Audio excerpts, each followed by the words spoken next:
This session will be recorded. And as always, it'll then be made available on our YouTube channel at a later date. So welcome to the first quality talk of 2024. Obviously, this one is a virtual talk, but as a reminder for anybody who maybe didn't see the email, we will actually be alternating for this year between virtual and in-person talks. So thank you for joining us for this virtual one to get us kicked off this year. And first of all, thank you to our board. So there has been some changes on the KWSQA board this year. I am taking over as president from Tina. First of all, big thank you to Tina. 7 years of running the KWSQA as our president. She has been here through many things, including getting us through as president through the tough years of COVID. So that has been a really big thing, and we're really lucky that she's still on the board, just no longer in the president role. Then we have Lee, and staying on as treasurer. Ed is still our secretary for this year. And then, of course, we have Rob, Tina, and Nicola staying on as directors. And we're very lucky to have Ari joining us again as a director. So Ari was a member of the board for many years, and we're lucky to have him back now. So we want to start off just with the land acknowledgement. So the KWSQA head office is located on the Haldeman Tract, which is land that was promised to the Haudenosaunee people of the Six Nations of the Grand River and is within the traditional territory of the Neutral, Anishinaabe, and Haudenosaunee peoples. And we're very privileged to be able to live, work, and build this community in the region as we have for a number of years. Quick reminder, the KWSQA Code of Conduct is in effect for all virtual and in-person talks. So if you want to learn more about the Code of Conduct, it is on our website. And if you have any questions, you need to report anything, please feel free to reach out at info@kwsqa.org, or you can always message one of us anytime that you need to. So some more housekeeping. Reminder, our website has pretty much everything you could need to know about the KWSQA. So we have information on our quality talks. You're also able to submit a proposal for a quality talk or for testing games at any time. Please feel free to do that. We love it when our community is actually able to come and present for us. You can find out more about our mentorship program, which is highlighted wrong in this slide, but there is an entire section on our website about the mentorship program. And then in addition, there is also our membership. So this year we are back to having a full KWSQA membership approach. So your membership is for all of our talks through 2024. That includes virtual and in-person talks. It will also include things like our socials, testing games. Any of those events are included in your membership.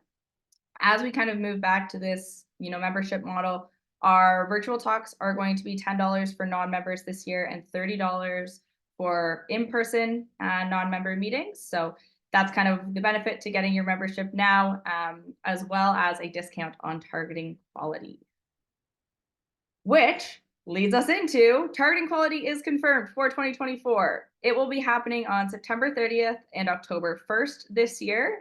We're staying at the Cambridge Hotel and Conference Center.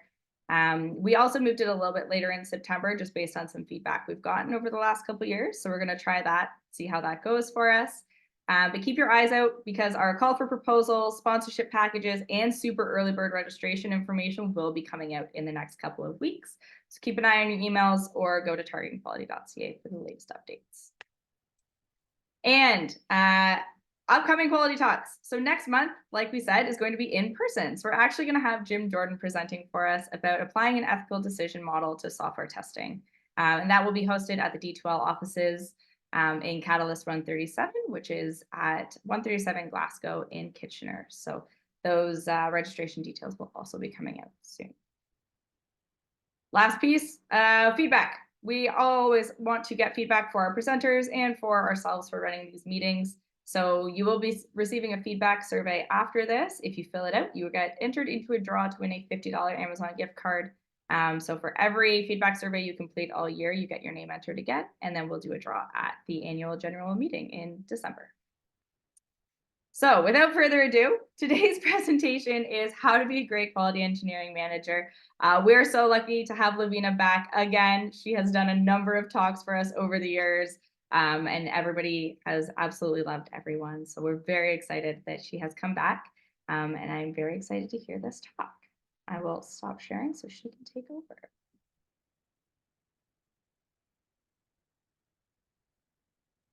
Thank you. I'll just quickly share my screen. Perfect. Is my screen visible to everyone? Yes. Okay, I'll just minimize the video on the right-hand side up here, and I'll start my slideshow. So yes, how to be a good quality engineering manager. Obviously, there's a lot of skills and strategies involved in all of this. So especially for new test managers, because I was a new test manager early last year. No, end of 2021 actually, so nearly 2 years. So it was really interesting for me, and I thought it would be a great chance for those out there who are keen to jump to that sort of role, or who are in that role right now but sometimes find it tricky like I did, as to what does my role really entail. So a little bit about myself. So my name's Laveena Ramchandani. I'm sure many of you have seen my social media page already, but if you haven't, feel free to look into that. There's a lot of information that I share, whether from past events or just blogs. So it would be good to connect with you. I actually fell into testing, and it's been already 10 plus years that I've been in the software testing industry now. I've worked in various industries. I started with oil and gas, then transport, financial services, consumer goods, and now I am doing aviation side of things. So it's really, really interesting to see different industries and see how testing plays an important factor in these. Some of my hobbies include dancing, yoga, teaching, and baking. So let's get started then. So today we will understand what is management first, and then traits to cultivate for new managers, strategies to help managers manage better, because sometimes we get excited with a promotion that we are managers, we've got that title, but how do we manage things is really important to sort of understand. Being a people's manager, again, sometimes when we are getting promoted, we think about all the new things we can bring into place, a new team, get as many projects involved, and so on and so forth, maybe get new tools and look really amazing from our side. But what about the people in our team? We need to think for them as well. We will also talk about some feedback, not just to give, but to receive as well, because it's really easy to give feedback sometimes, but sometimes it's not as easy to receive feedback, especially when it's not the feedback that you are expecting as a manager. And ways to success. So what is management? So in traditional software processes, test managers are responsible for all management aspects of their team. They roll out tasks and assignments, hold frequent meetings to stay on top of progress, review and approve estimates, and often provide technical guidance as well. So this is something that TechWell had posted in 2018.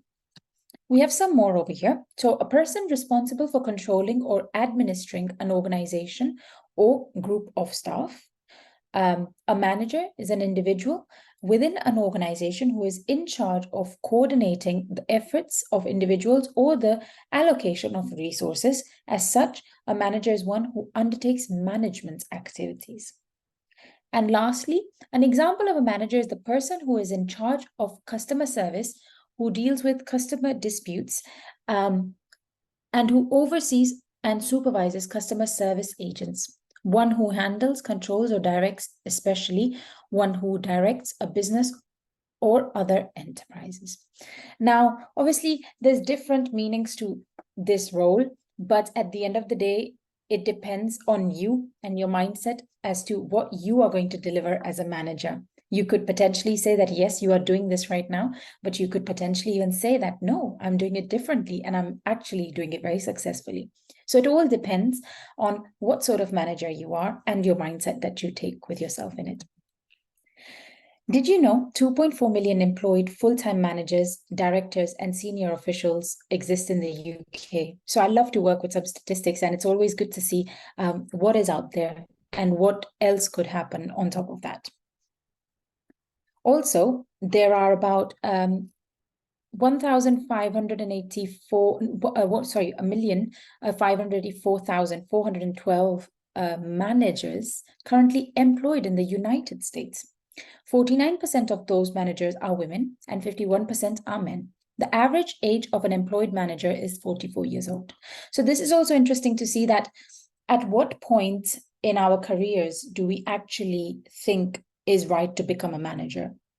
Of course, some people are very fast runners, so they might want to jump into that role soon and they feel ready for such things. But sometimes it might not be the case. So it all really depends on how you feel ready for it, and how you want to basically go on about it as well. So management is doing things right, and leadership is doing the right things. Of course, if you are going through the typical ladder of being an analyst and then a senior tester, then a lead tester, and then getting into management, senior management, head of director level, leadership will be within your system already. And then when you get into management, you'll do both things really well. So what do we really do is a big question. So 5 things new managers should focus on first. So I thought this picture was really good. I think it's a bit blurry, but I'll read it out. Establish a leadership philosophy. Focus on the day-to-day of management and leadership. Be clear about your communication and top priorities. Set common values and common standards, and remember that it's okay to be scared and vulnerable. And obviously more things.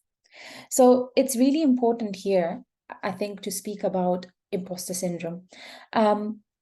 Myself, for example, I had never thought of landing into a manager role after doing a leadership role super quickly. I thought I'll spend some time as a leader and then understand and mature up to get into a manager's role.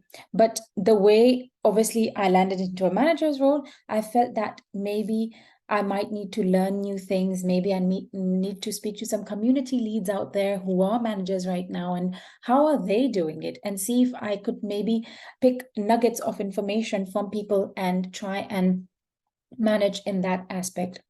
And obviously, I started learning from other people and their thoughts, and basically started doing what I think is right, and obviously getting feedback from my team if they think something is not correct, or if I should do it in a different manner as well. And left everything very open, that even if I'm a manager, I will work alongside all of you. I won't be just a manager sitting and basically approving things or rejecting things. I'm there to be with you. And obviously quality is everyone's responsibility. So not just the team testing, but everyone in the engineering team. So I was always sort of working alongside my colleagues.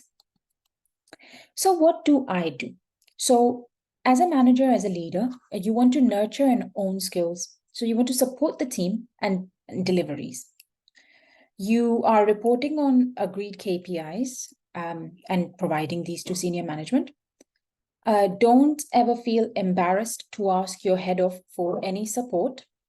And basically, it's really, really important that you sort of ask for the support, because it's super important that you speak to them of how well you are doing in this role. Provide information to stakeholders and my team is also an important aspect of this talk here, because of course, when you are a manager, you get other tasks to do alongside, such as line management. Some people are comfortable doing these things, but some people feel that they are only happy doing the technical things. So when it comes to line management, you work on objectives for your team members and obviously yourself. It can be a bit difficult because you might have loads of deliverables, but you have to manage your team as well at the same time. So it's one of those things of learning how to basically manage and prioritize your tasks.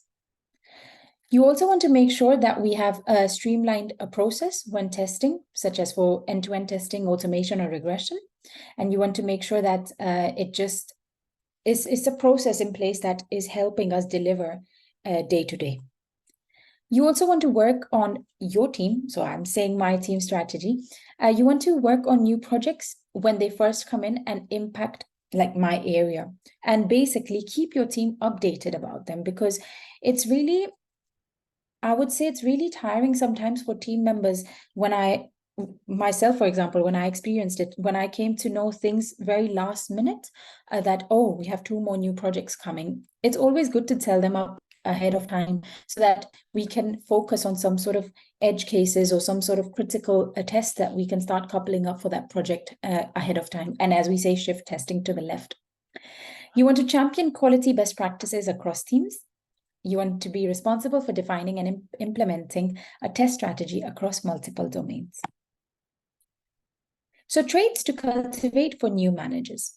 So, of course, everyone has their own style, as I said, but it's always good to be a coach. I think coach and mentors are 2 different things, but as a manager, coaching with open-ended questions and helping people untangle from what they're doing or what they're feeling is really, really interesting. And you learn more about your colleagues, and you can work better with each other as well. You want to express interest and concern for team members' success and personal well-being. It doesn't always have to be happy chats. It can also be something that is impacting someone and it's making them feel very low. Be very productive and results orientated, because of course, at the end of the day, some statistics do matter and they show how well your team is doing or how we could improve. Empower the team and do not micromanage. Now, I have come across loads of micromanagement in my previous experiences, and it just happens. It's not something that someone comes with or someone's born with.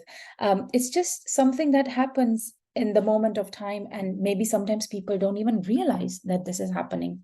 So it's always good to sort of stay away from that and let people just be themselves and give them the independence, and make sure if the process is in place, everyone's following it. And then you won't need to micromanage or check on every single thing an individual is doing.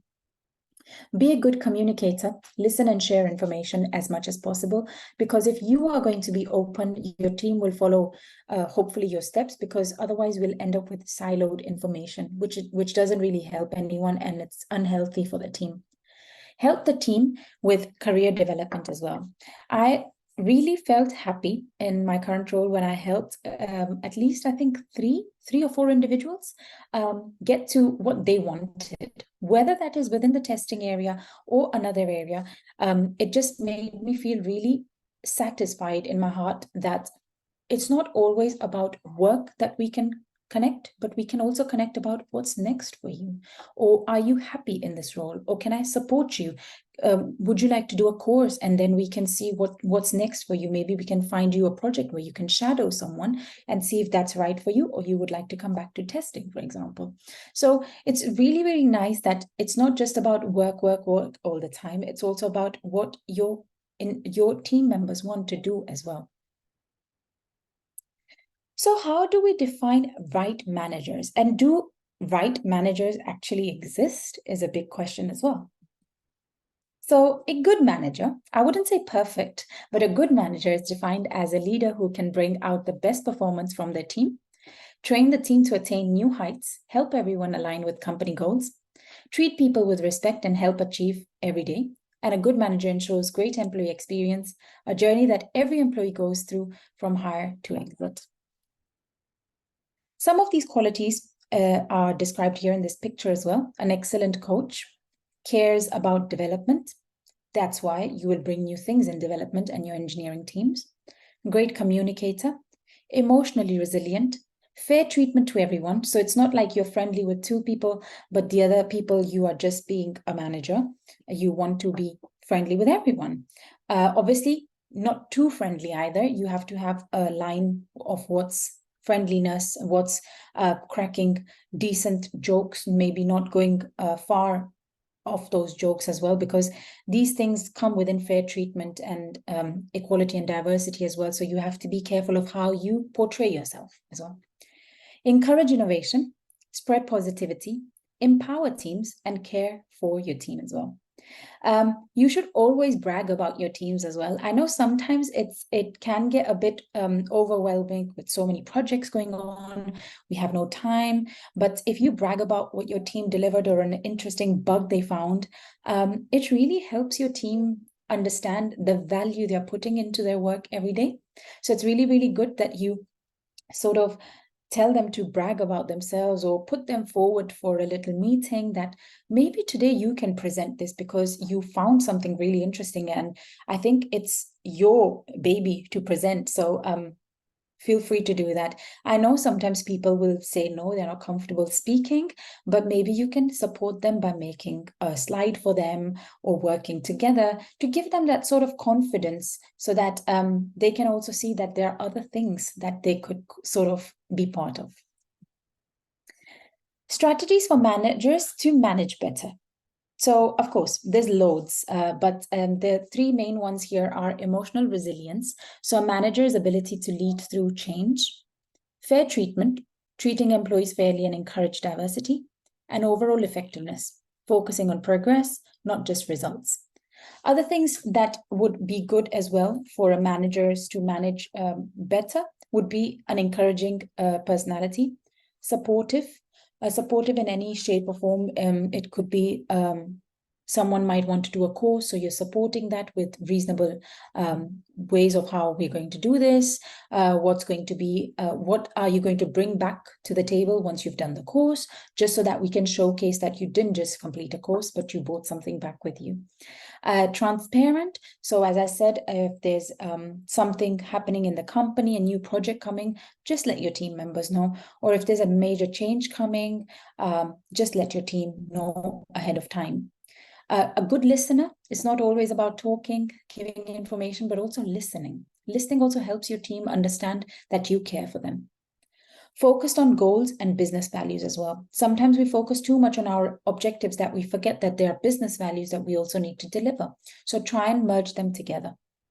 Focus on team strengths because some team members might have good communication skills, good analytical skills, good numerical skills. So focus on them and try and see if you can put something together like a dashboard with everyone's skills in place. Or maybe when you're doing a presentation in a forum or something, maybe some of them can present certain aspects of it. So it's really, really important that you have these sort of abilities or traits within you.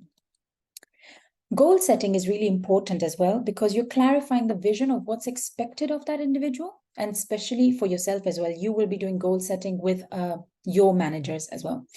So the important thing to speak about is where is the business now and where does it want to be? The core objectives you want to learn is you basically want to describe the core objectives or what the company stands for, like the mission, the vision, the core values, strategic focus areas, and whatnot. And obviously, then comes the action time. So you want to communicate widely and openly to ensure what you want of that individual. You want to ensure clearly defined tasks and responsibilities so everyone knows what is expected of them and what needs to be done. You want to put the focus on consistent implementation of activities as well. You want to promote the team spirit and that we are all in this together. And closely control the progress and the process of these objectives that you're setting for your team members as a manager, so that deviations from targets are detected early and countermeasures are quickly put in place. So this brings an important question. Sometimes when we have these objective setting that are led by managers and leaders, try and stay in touch with your team members throughout the year. Don't leave it till the end because it becomes really complicated that you are just communicating with them towards the end of the whole year when it's time to give them a feedback and a rating, and it's unfair. You should stay in touch with them throughout the year so that if they're doing something amazingly, you can really go for that. Or if they're not reaching one of their goals, you can actually see what can we do to help you get there. So did it work? We always think about things that we do. We want to make sure that they work really quickly for us and we see the results. So how effective your strategies have been in achieving the desired results? If the strategy is working as expected, you should be hitting all or most of your benchmarks and keep employees happy too. If results are below par, then either something has gone wrong in the implementation phase or the strategy itself is poor. And in the worst case, you have to go back to goal setting and basically reframe your plans in the light of your results. But it's completely fine. So don't ever feel that you're doing wrong, and don't ever feel that if something's a bit deviated, it's bad for your team or your reputation. It can happen, and you should take it lightly and try and respect all team members, never blame no one, but see how could we do better next time. So one very, very important thing is people over projects, because you are working with the people to deliver projects. So you have to be there for your people. So being a people's manager. Why should we be a people's manager? Well, effective people management can improve morale and employee engagement, reduce turnover, and enhance communication throughout the teams. The best bit, this position allows you to sense every member of the team as well as the shape of the team itself. Sensing all members refers to the first statement above, getting to know your team members, listening to them, understanding who they are, how they feel, and how do they fulfill their part of the work within their team. Some statistics, because I love statistics. Today, 15% possess humility. These are managers. So 15% of managers possess humility, which is a very, very low number. From 10 CEOs, only one will be humble. Again, a very, very low number. 18% is 1 in 5 actually demonstrated. So if there's 15% of humility, only 1 in 5 of those people will demonstrate it. And only one CEO might be able to demonstrate their humbleness. So we want to up these stats, obviously. And I'm hoping these stats go up, because it's really, really nice to see that we have humble managers around, we have humble leaders around, because it's not always about creating a mark for other people to follow you, but it's to be a nice person so that people feel comfortable working with you. And also, in a way, it helps retainment of employees. Of course, someone who might find a greater opportunity elsewhere, of course, they're free to obviously go and take it. But sometimes people feel so comfortable with the right kind of management team that they stay there for many, many years in that company. Moving on, feedback giving and receiving.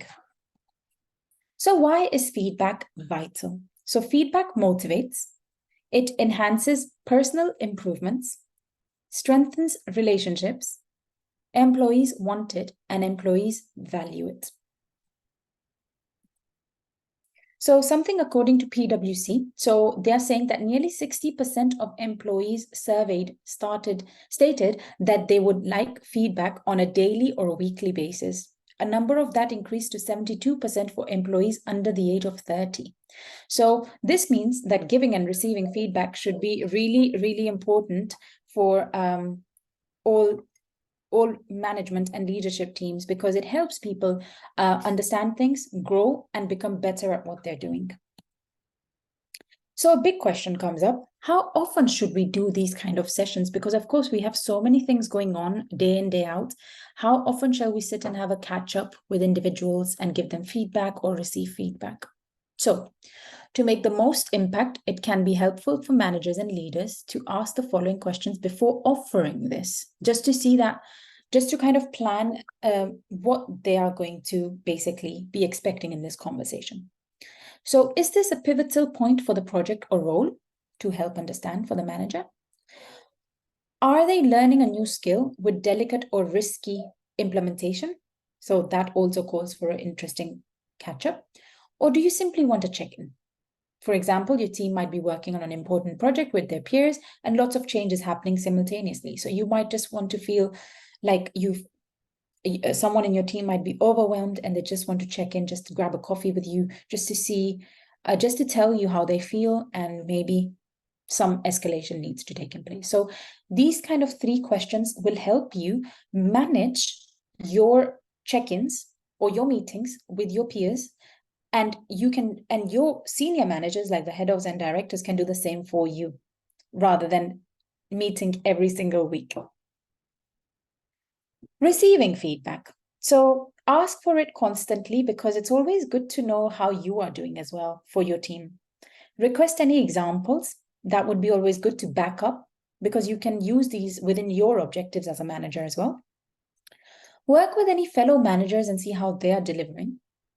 Act on the feedback or find ways on how to basically improve things if you need to improve on things. Acknowledge any of your weaknesses and listen actively. I know sometimes it's not easy to take any negative feedback or even give negative feedback, but sometimes it's just what you have to hear, and just to help you move into the next challenge, basically, in your career, and help remove that sort of what do you call it, blocker in your career. So feedback is a gift. It costs time and effort to share, but when we have it, we're better off. So let's give it generously, says a new manager. Again, if this doesn't work, so even if you don't agree with what's been said, this can be not just for managers and leaders, but this could be someone in your team as well. Receive it graciously and recognize it took time and effort to give it. If others find you defensive, you'll get less feedback in the future, which will only hurt your growth. So try and be open for any feedback. Work on it with your senior managers to see how you could be better, and then basically continue getting the feedback. Of course, change is not quick. You can't change overnight, but give yourself some time. Be kind to yourself, because managers have a lot going on, not just, as I said, projects, but it's people management as well. It could be something to do with the IT team, setting up laptops for new people joining, interviewing, all sorts. So be kind to yourself, but take it graciously and work on it as well. So routes to success. Routes to success mean building an effective team, nurturing, coaching, and empowering your team, being an advocate of your team, and also testing best practices. So make sure that you are not just testing, but bringing in best practices as well. Like, say, for example, bringing in the system of the shift left. If you're doing hybrid style of testing, maybe try and go more towards the agile or fully waterfall, see what works best for your team. Maybe put up a wiki page on how we are supposed to use a test management tool, what kind of bugs are we raising, challenge any bugs, challenge other teams, see if anything's going into production, how can we stop that? So you're bringing best practices so that in the future we work much better, and we are more sort of refactored in that way. And being a servant leader, of course, you're there for your people, and it's people over projects, so be there for them. So can I be a test manager now? Is a big question. You can, but the role is evolving, of course. The focus should now be on your team and raising awareness of quality engineering and testing, rather than leaving it as a siloed activity and you being 100% accountable for quality of the product. So quality is the entire engineering team's responsibility, not just testers. So as a manager, you should have that sort of mindset or a style. And then, of course, every manager is different. There's no perfect manager, but we can be good managers at least. So some tools and techniques.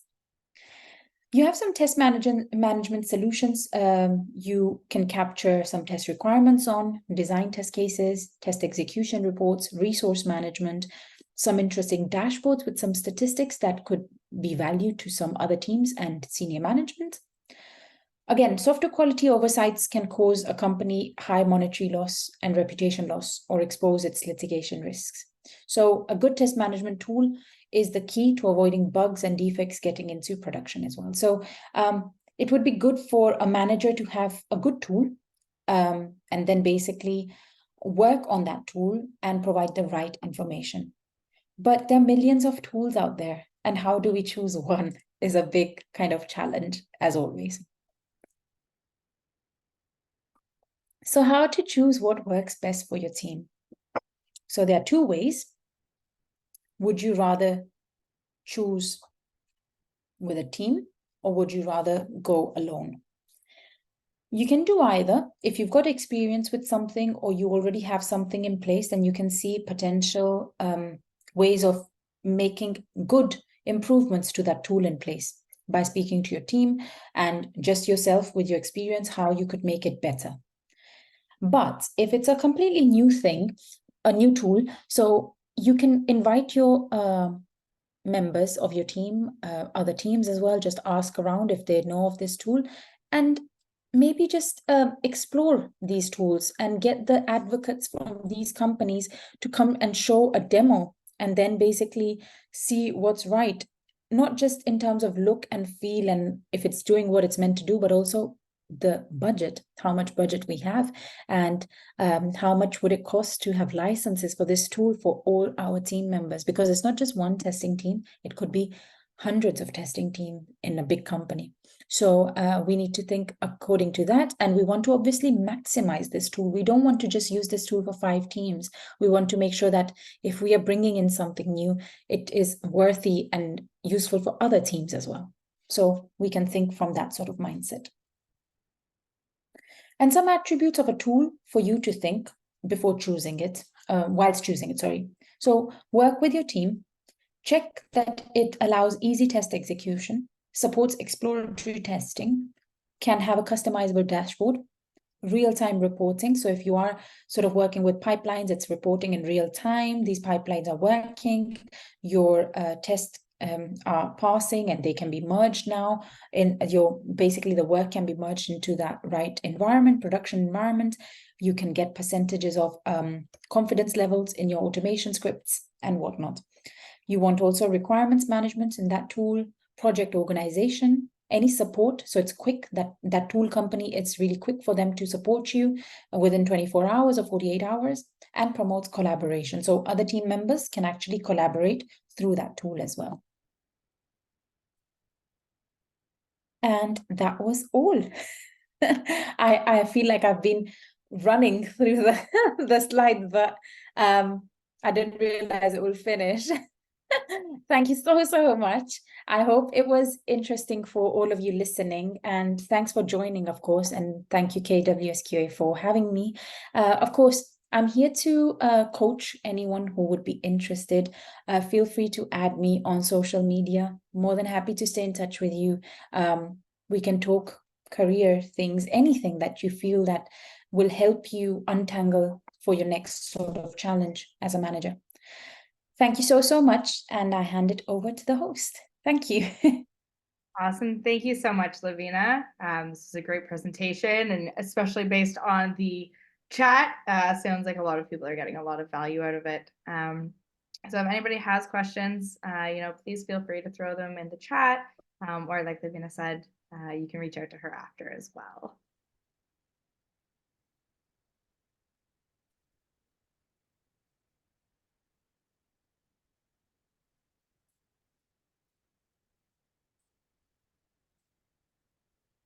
Well, if there's no questions, then we can let everybody kind of go a couple minutes early, although great comment from Tina too, if there's any resources that Laveena has that she can add in for anybody right now, that would be great.